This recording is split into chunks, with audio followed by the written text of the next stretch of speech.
গত ৩ মে হেফাজতে ইসলাম আয়োজিত মহাসমাবেশে দুই বক্তার অনাকাঙ্ক্ষিত আপত্তিকর শব্দচয়নের জন্য দুঃখ প্রকাশ করেছে সংগঠনটি। হেফাজতে ইসলামের যুগ্ম মহাসচিব মাওলানা আজিজুল হক ইসলামাবাদী বলেন, আমাদের মহাসমাবেশে অনাকাঙ্ক্ষিতভাবে দুজন বক্তা আপত্তিকর শব্দচয়ন করে, যা আমরা সমর্থন করি না। কেউ এতে আহত হলে তাদের প্রতিও আমরা আন্তরিকভাবে দুঃখ প্রকাশ করছি। মঙ্গলবার ৬ মে এক সংবাদ বিবৃতিতে এসব কথা বলেন তিনি।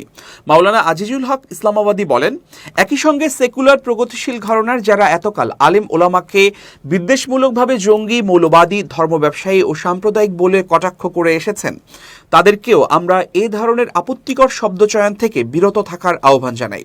আর শাপলা চত্বরের গণহত্যায় আওয়ামী ফ্যাসিস্ট শক্তিকে কারা উৎসাহ দিয়েছিল তা আমরা ভুলে যাইনি। তিনি বলেন, নারীর প্রতি আমাদের ঘৃণার প্রশ্নই আসে না। মতাদর্শিক লড়াইকে নারীর প্রতি ঘৃণা আকারে দেখাটাই স্রেফ মূর্খতা।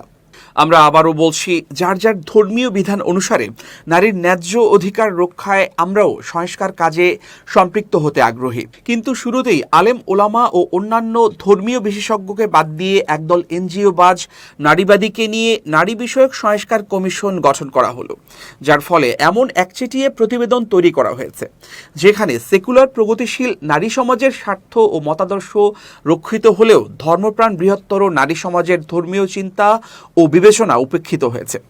এই বৈষম্য মেনে নেয়ার সুযোগ নেই। হেফাজতে ইসলামের এই নেতা আরও বলেন, উগ্র ইসলাম বিদ্বেষী গোষ্ঠী কর্তৃক আমাদের নারী বিদ্বেষী অপবাদ দেয়ার অপরাজনীতি বহু পুরনো, অথচ দেশজুড়ে আমাদের মহিলা কওমি মাদ্রাসাগুলোতে প্রতিবছর উল্লেখযোগ্য হারে ছাত্রী সংখ্যা বৃদ্ধি পাচ্ছে। সরকারি বরাদ্দমুক্ত এসব মাদ্রাসায় সমাজের হাজার হাজার প্রান্তিক ও সুবিধাবঞ্চিত মেয়েদের জন্য বিনামূল্যে থাকা, খাওয়া, নিরাপত্তা ও ধর্মীয় শিক্ষার ব্যবস্থা রাখা হয়েছে। ফলে এদেশের নারীদের সাক্ষরতার হার বৃদ্ধিতে আমাদেরও উল্লেখযোগ্য অবদান রয়েছে। আজিজুল হক ইসলামাবাদী আরও বলেন, কিন্তু কখনো আলেম ওলামার সামাজিক অবদানের স্বীকৃতি দেয়া হয় না।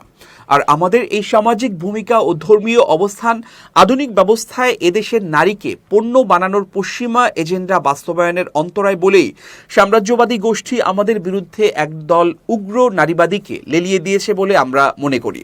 কিন্তু ধর্মীয় ইস্যুতে বাড়াবাড়ি করলে আমরা ছাড় দেব না।